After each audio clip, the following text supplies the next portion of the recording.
Welcome to the noon meeting of the Rotary Club of Baton Rouge. Before we start, let's have a moment of silence for Jay Hanneman, who was a member of our club who recently passed away.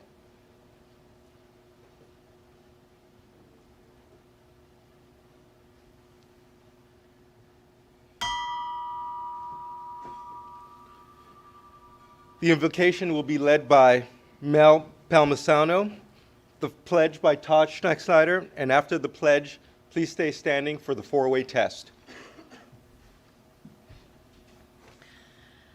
Loving God, your desire for our wholeness and well-being is real and apparent to us. We hold in tenderness and prayer the collective suffering of our world at this time. We grieve precious lives lost and vulnerable lives threatened. We ache for ourselves and our neighbors standing before an uncertain future.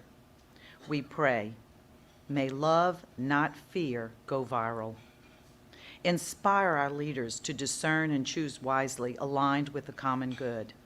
Help us to practice distancing as we keep each other safe, and reveal to us new and creative ways to come together closer in spirit and in solidarity.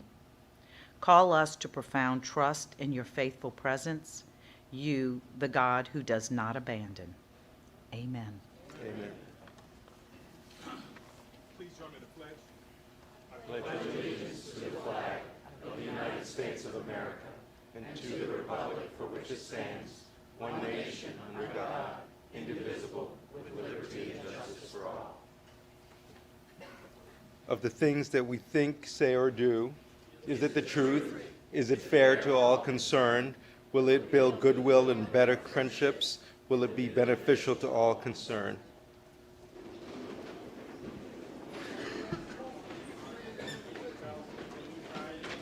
And now Rob Daguerpont will introduce today's guest.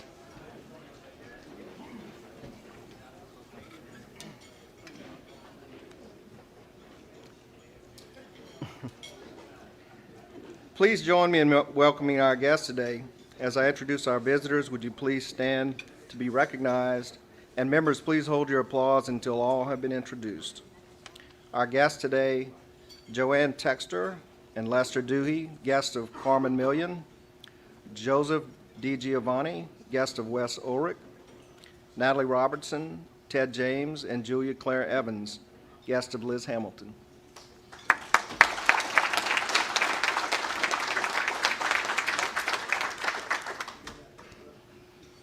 Welcome.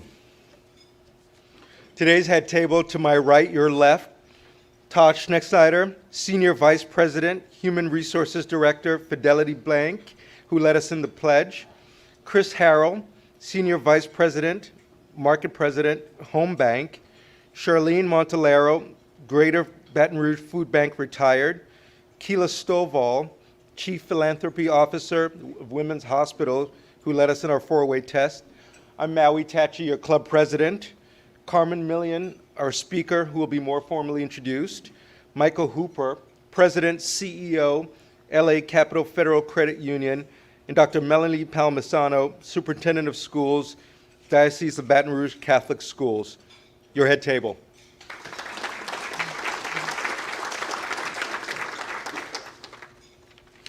There's a blood drive going on today in the next room. Jeff Gold last week told us the importance of giving blood, so thank everyone for doing that, and if you go, don't forget to go give blood. August is membership month, and so anyone who submits a completed application during this month will be eligible for a $200 Ruth Chris gift card. So you might want to get on that. Also, with all the members of the membership committee who have done a yeoman's job over the last year, making sure that we've gotten great new members to join our club, please stand. Stephen Winkler, who's the chair of the committee, Barbara Otten, Ralph Bender, Luke Bread, Paul Burns, Rob Daguerpont, Jim Engster, Blake Fowler, Scott Guidry, Alan Harrell, Lisa Johnson, and Larry Koenig.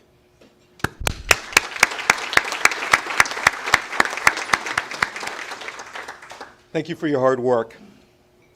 Next Wednesday, August 18th, our speaker will be Commissioner Craig Green, and he'll be speaking to us about, and his topic is, what the LPSC does and why it is important to Louisiana residents and businesses. And now, Ken Gonsolin, for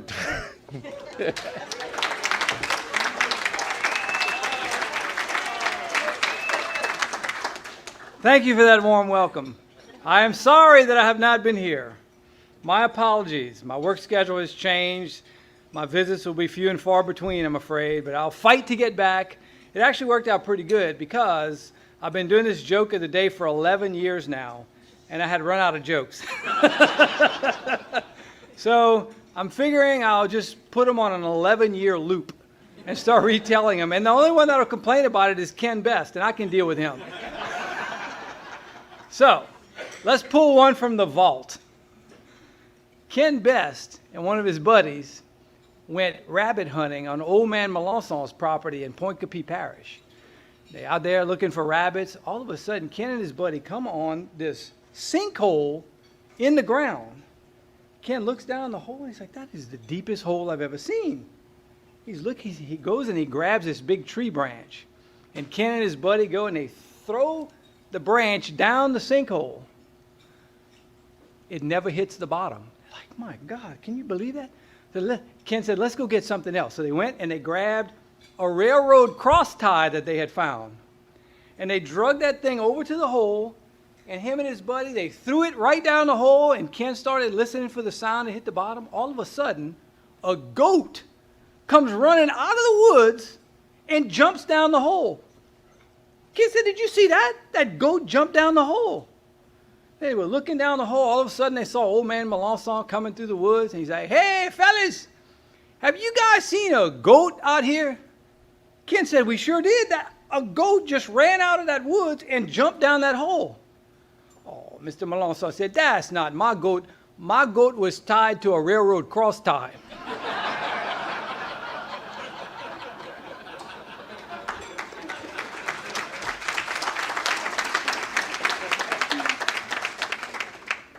We missed you, Ken. I wanted to thank our speaker, Carmen Millian, for speaking to the club.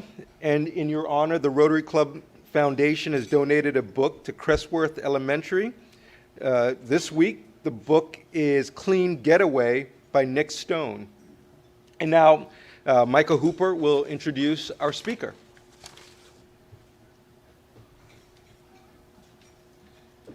Well, it's my honor to introduce Carmen Millian, the President and CEO of the Better Business Bureau of South Central Louisiana. That covers Baton Rouge and the 9 surrounding parishes.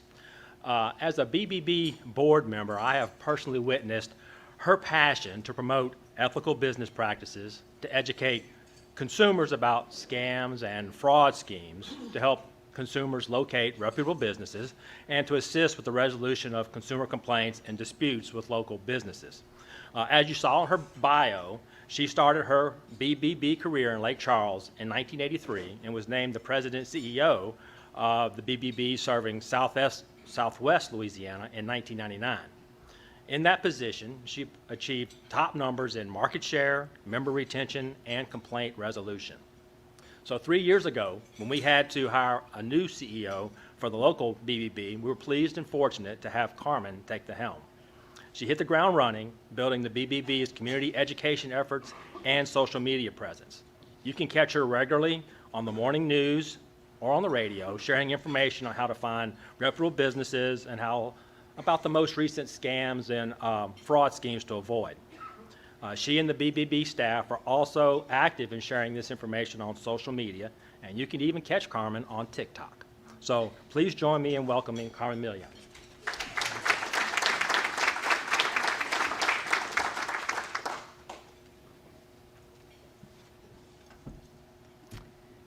How's everybody doing? I'm going to be a different speaker. I'm just going to tell you this right now. I absolutely hate standing behind the podium, but I'm going to do it for you guys. And thank you, Michael, for that great introduction. I'm going to say a little thing about that. Anybody here from Kentucky? Anybody? Okay, good. Okay. This is my real bio. This is true. This is usually the one I give. My real bio is I'm an A-Bear from Grand Lake. For those of you who don't know that, that's Cameron Parish. My mom was a Broussard from Lake Ortha. You know where my genes are. And I married a hillbilly from Kentucky. And that's the truth. Everybody says Millian, but it's million, like $1 million. And in Kentucky, they're a million. So, yeah, when Baton Rouge contacted me, I just built a brand new building in Lake Charles, state of the art, was, doing great. And I left. Actually did an open house and left and came to Baton Rouge. And my husband worked for Entergy, and he retired for a year. And I went home one night and I told him, I said, Alan, I found you a job. And he said, I didn't know I was looking. I said, surprise. He works for Gage. So just to give you a little bit of background, we have 3 sons. So that's really all you need to know about me personally. You guys, thank you for having me here also. Let me say that. You guys have a gift on the in the table, and that's a sucker. I bring a sucker. I've been doing this for almost 39 years. I learned a long time ago 2 things. That you bring something to the crowd, right? A gift. And I chose to bring suckers for 2 reasons. I want you to eat one, not be one, right? And then it also sweetens up the crowd, so in case you think about heckling me, you might have that sucker in your mouth. So, and I've been heckled a time or 2, so just wanted to say that really quickly. So enjoy your sucker. Okay, I'm going to give you some boring stats, and I'm going to get through that, and I'm going to tell you this is how I run a speech. I'm going to give you the facts. We're going to talk about some schemes and scams, and then I like to open it up for questions almost immediately. And that way we can go wherever you want to go. If you guys don't ask me a question, I'll throw some more information out at you, because let me tell you, I can talk. Then, at the very end, I have 3 door prizes. And the fun thing about that is I get to choose who gets the door prizes. So that's the value of being the speaker. Okay, so we're going to go ahead and start. I'm going to tell you some things about the Better Business Bureau. Well, let me ask you a question. When you hear Better Business Bureau, what's the first thing you think of? Just yell something out. Fraud, okay? Complaints. That's normally, whoever said that, that's normally what I've gotten for 38 plus years. I've gotten that. Complaints. I'm going to share some stats with you because people think all we do is sit at the office and handle complaints. We do handle complaints. However, in 2020, and by the way, 2020 being a COVID year, a couple of board members were a little shaky about, us being a nonprofit because we're 501c6 and how we were going to withstand a disaster. Let me tell you, when there's a disaster is when the Better Business Bureau is needed most. And we had a stellar year in 2020. In 2020, your Better Business Bureau here handled 481,536 inquiries by phone on our website. And that's pre-purchase inquiries. That's people checking on your business before they do business with you because they don't know who to trust. And who better to contact than the Better Business Bureau, right? At that same time period last year, we received 1,724 complaints and only published 1,252. Why is that? The other 300 or 400 weren't valid complaints. The Better Business Bureau gives information to help consumers make an informed decision. That's what we do. And we do mediate, and we do handle complaints. And I can tell you right now, since I've gotten here, we've tweaked a few things, and my complaint manager has gotten the complaint resolution rate up to 92%. Locally, that's amazing. Nationally, we're at the top, okay, and that's our goal. Our goal is to resolve complaints. The consumer's not always right, but neither is the company. We want to go between those 2 parties and help them resolve those issues. But part of that is determining if it's even a valid complaint, right? I don't think a complaint is a negative. I think a complaint is an opportunity. And I'll tell you a quick story about that. Joanne, I hope you don't mind about this. But we had a guy that called, and he was upset and wanted to file a complaint against us, which, it happens. And so he was really upset. And the funny thing is what he was upset about at first didn't make sense. And it was because how we ended our conversation, which is we didn't say goodbye. I mean, think about that. It was a complaint, and in his mind, that was huge. So we sat there and talked about it. It's the funny thing. We don't really say goodbye. We always say, thank you for calling the Better Business Bureau, or I hope you have a great day. Now we say goodbye after every call. It's the funny, you don't know what you don't know until people tell you. I would much rather a consumer or even another business, because businesses are consumers, call the Better Business Bureau, let us work with you to resolve it, than have them go on Facebook and put all the dirty laundry out there. And I will tell you, when people file a complaint, we tell them, keep your emotions out of it. Think about that. Stick to the facts and keep your emotions out of it, because every complaint, whether you're a business or consumer, your emotions are in there, right? Keep it out. That way we can get to the root of the problem and resolve it. And that's why our resolution rate is 92%. Plus, I instructed our complaint manager to pick up the phone.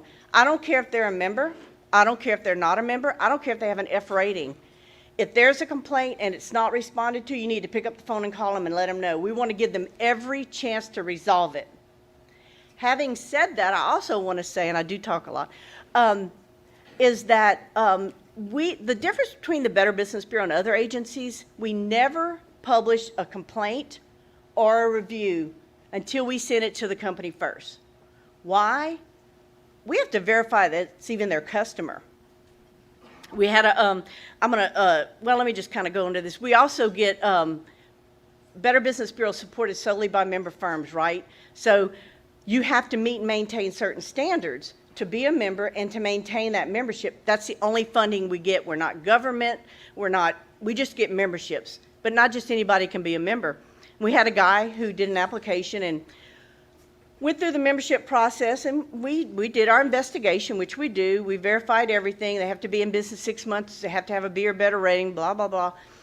And then when the process of them being approved, we all of a sudden started getting all these positive reviews just out of the blue.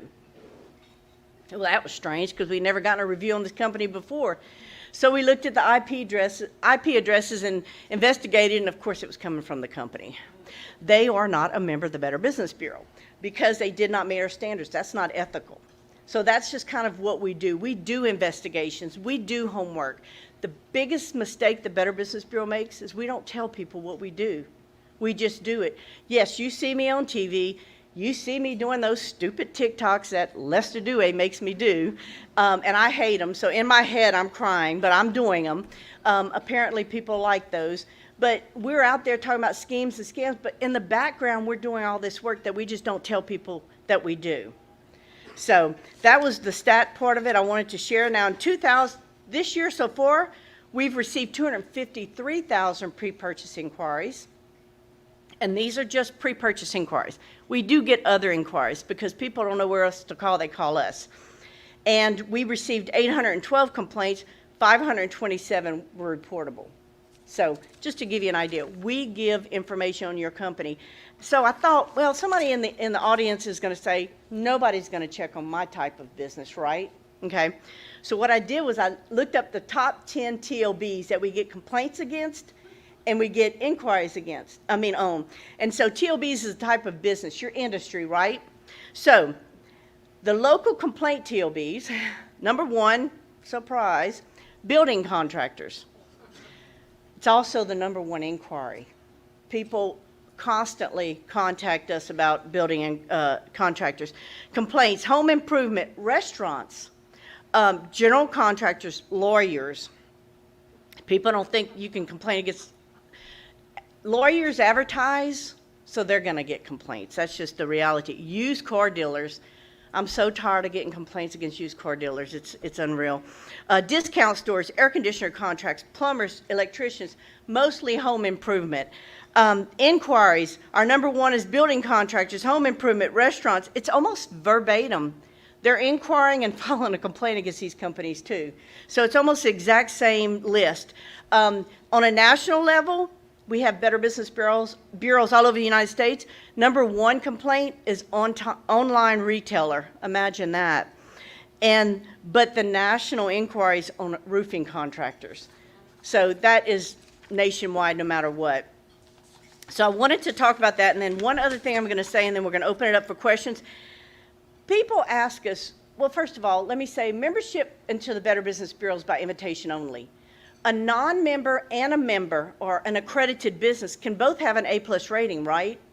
But you have to have at least a B or better before we will even talk to you. So you have to be in business 6 months or older, or you're not eligible. So when we're contacting you, we're also doing that background information. We do all kinds of background. We find out things we don't necessarily want to hear. But anyway, so what's the value in it for the business? Other than us promoting and protecting business, and I say protecting because when we talk to your customer and we let them know what their rights are and they may not have a valid complaint, we're also protecting you because we want to make sure we educate them whether they're going to do business with you or whether they have an issue with you. We want to be that person that gives them a unique, unbiased sounding board. So just some highlights, some stats our national office took. BBB saved a total of $3.5 billion for consumers last year through our services and media outreach efforts. And this is just, I'm going to say this last thing. For every $1 that a local accredited business paid to a BBB in their dues, it ended up saving an average of $17 through the BBB's work. And let me just say, whoever is a member of the Better Business Bureau in this club, thank you so much. Because without your support, we can't do the things we do because we get no other support. So thank you. And we are putting your money to work. We try not, and Michael, my incoming chair, can tell you I'm very conservative. I use the money where it needs to be used and nothing else. So one of the things we did our shredding event last year. I don't know if any of you know about the shredding event. It's an event that every April now, we allow consumers to drive through. We unload their documents. We shred them on site. The first year I got here, we had about 125 people go through. We've made some changes every year. We work with the police department now. They've been very good to work with us. And we held it this year there, and we had over 700 vehicles go through shredding. And we did it in an hour less time. Okay, so in 3 hours, and my board was good enough to work that event, so thank you, Michael. It was fun, it was educational, but it was a very good program. Since we started doing our media outreach, the Attorney General's office and AARP has reached out to us, and they are wanting to, well, actually, we are already collaborating with them to do programs to educate the public more. Now that COVID's kind of whatever it's doing, maybe we can get out there more. So we're really excited about that. So anybody have any questions before I go into the scams? Yes, sir.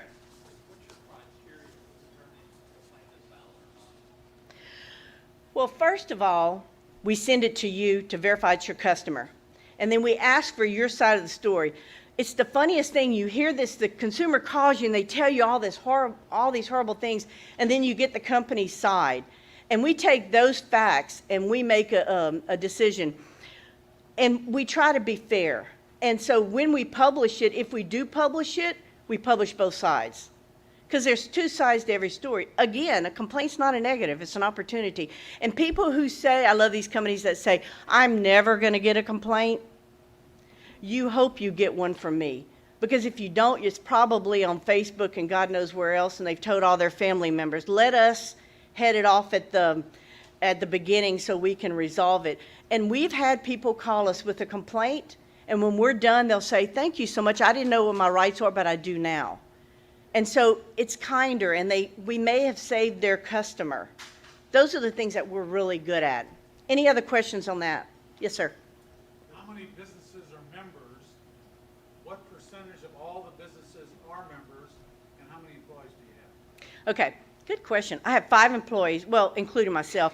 I have 2 that work at the office, and I have 2, believe it or not, that work off-site and have worked off-site before COVID. One is out of New York, and one is Houston, and they do an amazing job. And I inherited that, and so that's all we need, because we've actually slimmed down the staff, but we can do more, believe it or not.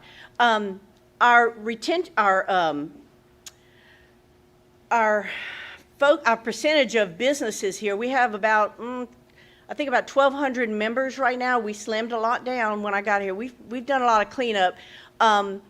People don't like when I tell them they have to get an occupational license, or we have to drop their membership, but that's another story. We have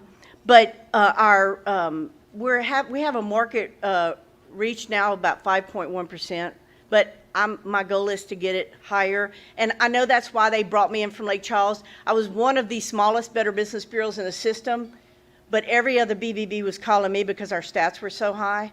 But it's because we like to do personal things. We like to pick up the phone. I took the automated system off when I got here. I hate that. I want to talk to you in person as much as I can. But yeah, but we are trying to grow that. But I told my board it's going to get ugly before it gets pretty. So we have to clean it up, and the way I want it to be cleaned up, and then we're going to grow it.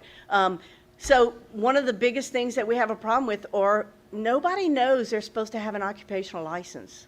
How many of you know that you're supposed to have an occupational license? You'd be surprised how many companies have been in business. And unfortunately, the city, whoever's in charge of that, I don't know that they enforce it. We do that job for them. We investigate that every day to see if they have a license. It's so important. Because if you don't have an occupational license and you're required, we will notify you on several occasions. We will pick up the phone and call you.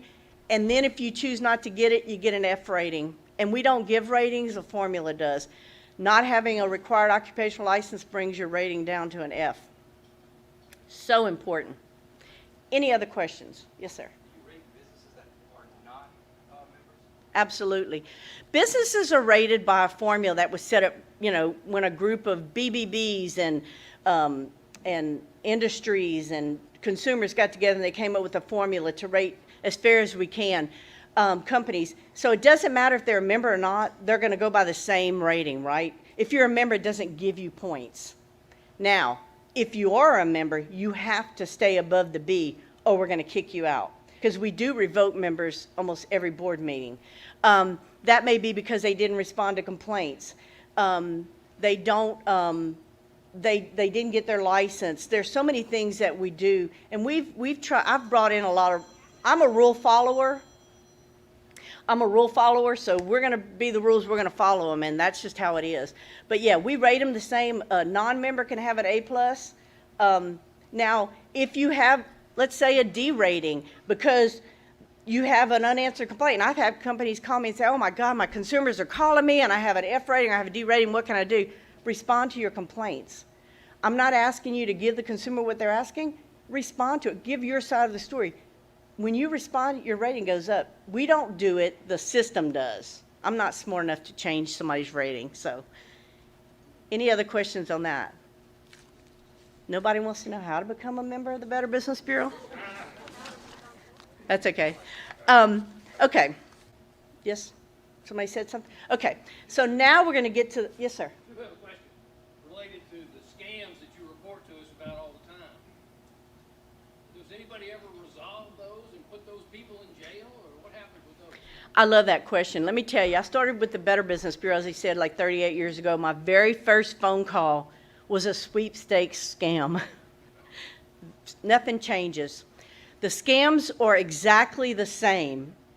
They are adapting to the times, is the reality.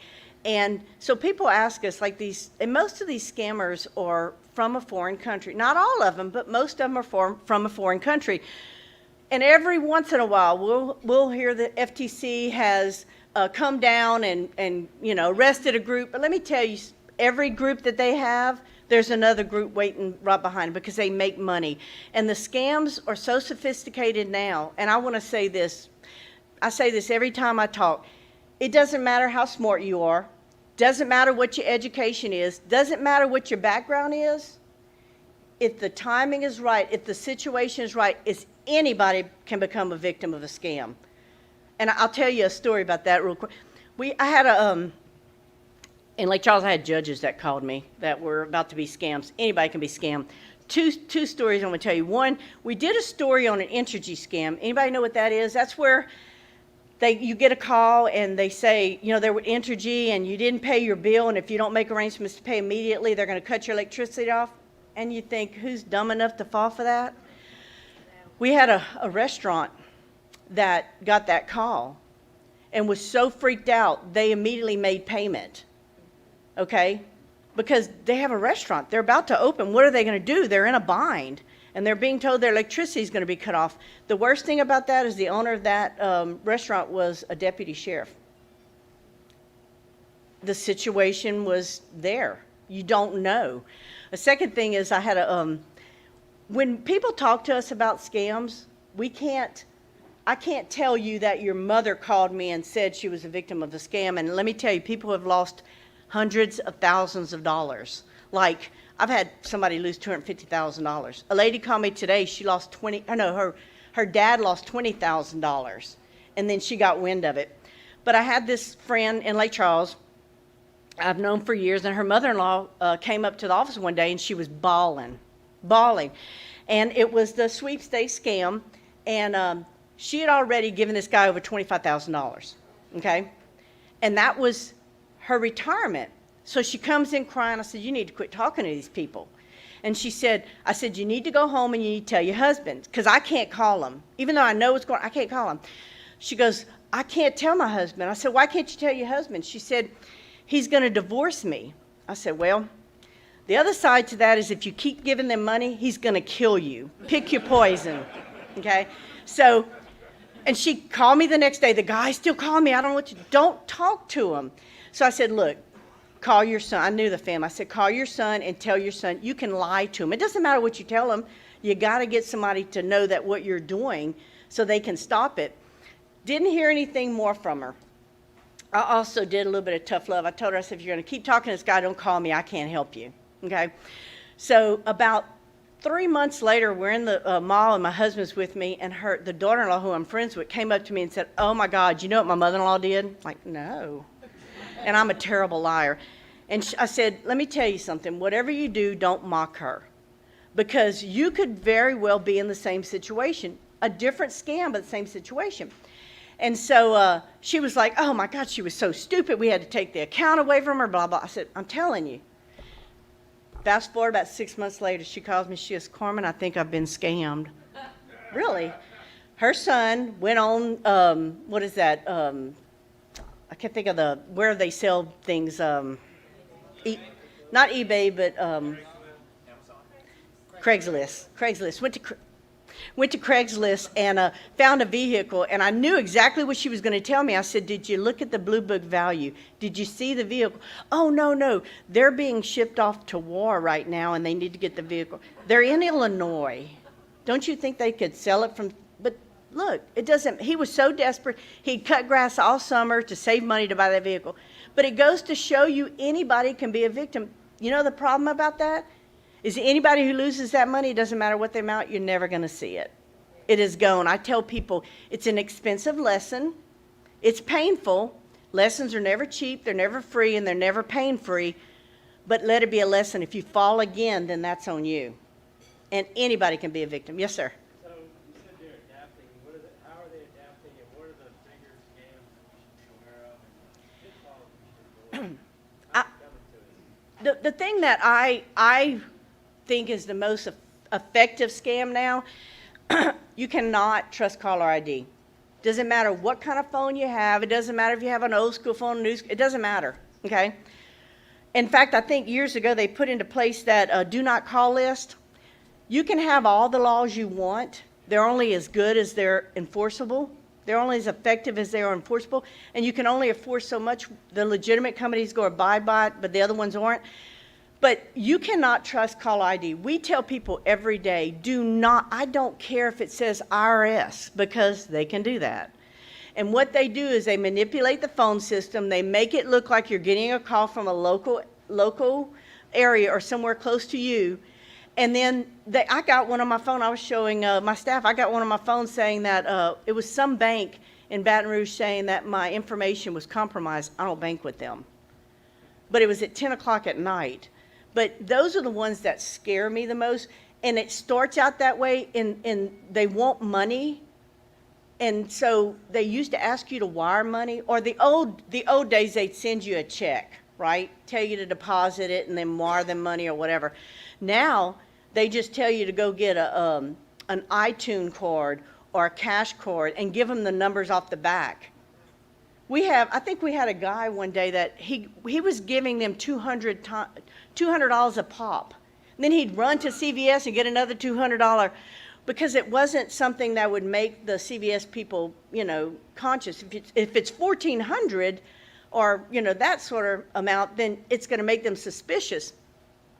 But if they do it in smaller increments, that's what scares me the most.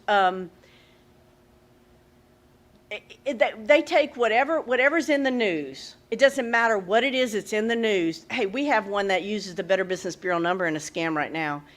We have a bunch of businesses local that say, hey, we just missed a call from y'all. No, we didn't call you. Yeah, it was your number. It's a scam.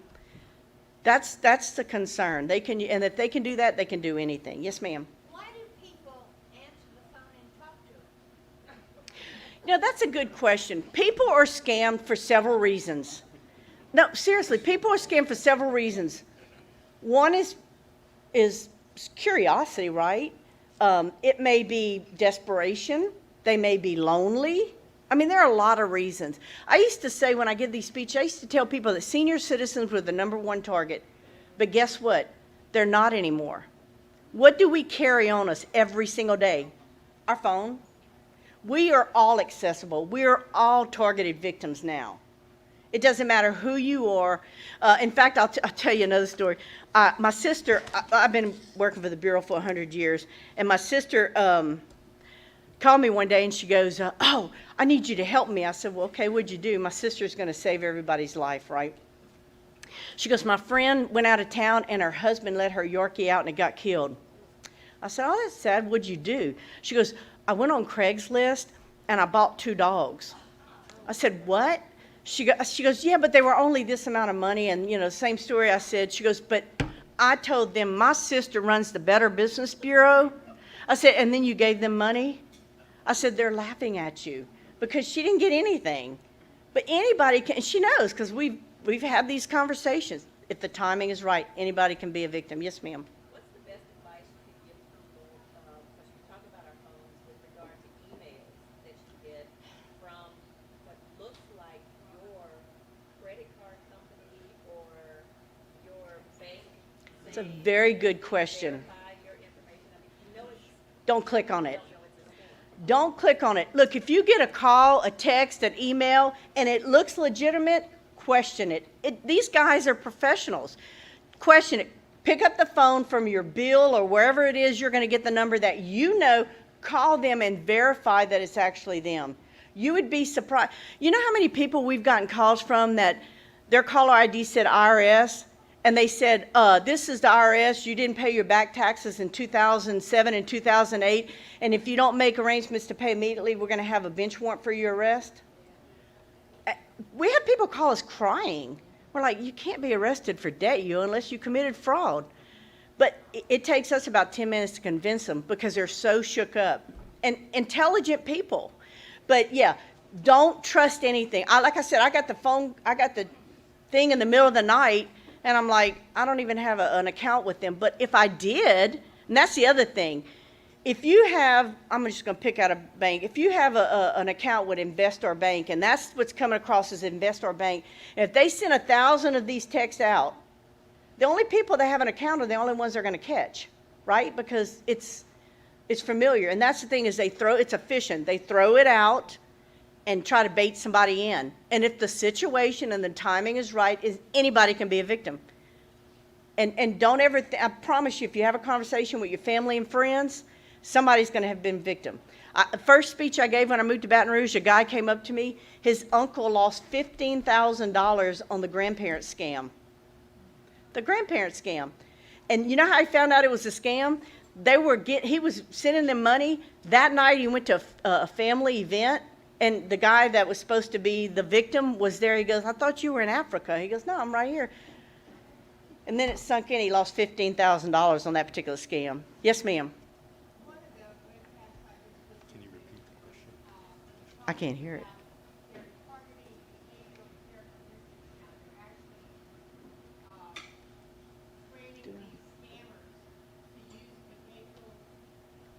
targeting behavioral characteristics. Scammers are being trained. Oh, yeah. I mean, this is what you have to understand. Scammers these are not stupid people. They're very intelligent, and they know who to target. They know how to get you, and they do look at, like you said, characteristics. These guys are smart. They use every tool in the book, and some things we don't even think about to target you as a victim. Yeah, yeah. You know, fear is a great motivating factor for people to be a potential a potential victim, excuse me. And then you have to act now. If you don't act now, then, you know, it's that urgency. Yes, ma'am. Is the two-step verification helping to stop some of that? Look, they're going to find a way around that at some point. Whatever we put in place, or not me, but whoever is put in place, it's going to help for a certain amount of time, but they're going to find a way around that at some point. You have to follow the rules, but you have to be careful and suspect everybody. I'm sorry, but I don't trust a lot. And so if somebody calls me, and even if it's true, I'll pick up the phone and call them and say, did you just send this over, or who is this? Or I had a guy, somebody send me, I hate, no offense, I hate Facebook. And I get all these requests for friends, and I automatically think everybody's a scammer. But this one sent me a friend request from my hometown. I thought, oh, this is so sweet. It wasn't her. Because when they started asking me questions, I was like, wait a minute, this is way too personal, and I don't care about what program you're involved in. It was weird, and I knew right then it was a scam. But, and that's another thing. If you get, this is happening right now a lot, if you get a text from, or a Facebook message from a friend, and they're telling you that they got a grant, it's a scam. But this is what you need to understand. Not only are you being a targeted victim, but your friends is a victim, because their Facebook friend list got the same thing. In fact, I'll tell you another quick. How much time do I have? I'm good. Okay. No, I need to give door prizes away. Let me tell you one other thing, and I'll give you door prizes. We had a business in Lake Charles. It was a new business, and she got her email list. Her Facebook friend list was stolen. And all of her friends got this message that said, oh, I'm in a foreign country, and I'm in jail, and I need help. Can you send me $1,000? And one of her Facebook friends was part of her church. So that person forwarded that request to the church members. Yeah, it gets bad. She called me. She was so hysterical, I had to leave the office and go to her business because she was so hysterical. All of her friends were sending them $1,000. And she was devastated, because what do? She can't afford to give all her friends their money back, and they're never going to see their money. It happens every single day. Don't trust it. Ask them a question that only they're going to know the answer to. And just be very cautious. Okay, one quick. One quick question. So 2 or 3 times a day now, I get a call and it says scam likely. Well, I have a 95-year-old mother and a huge family, so there's always this doubt. It says likely. Just don't answer. Just do away with my doubt. Do not answer. Don't trust caller ID. I don't care what it says. Let them leave a message. If it's somebody they know, they're going to leave a message. Even if you recognize the phone, if you don't recognize the voice, make them leave you a message. Okay, I'm going to pick 3 really quick. I got 1 minute. Okay, I want to give 3 door prizes away, and I get to choose who gets them. So, let me see what they are. I have to see what they are. Okay, I am going to, and I want you to come up here so we can show everybody what your gift is. You're my man. Come on. I'm going to give you a gift. Yeah, you. Okay. And let me see who else. I'm going to give you one. So if you'll come up. Yes, ma'am.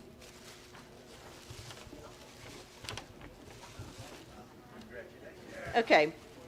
I'm going to give you a personal home exercise system. I'm going to give you a personal home cooling system. Wait. I got one more. The lady in the maroon right there. Come up here. Yeah. I'm terrible with names, guys, by the way.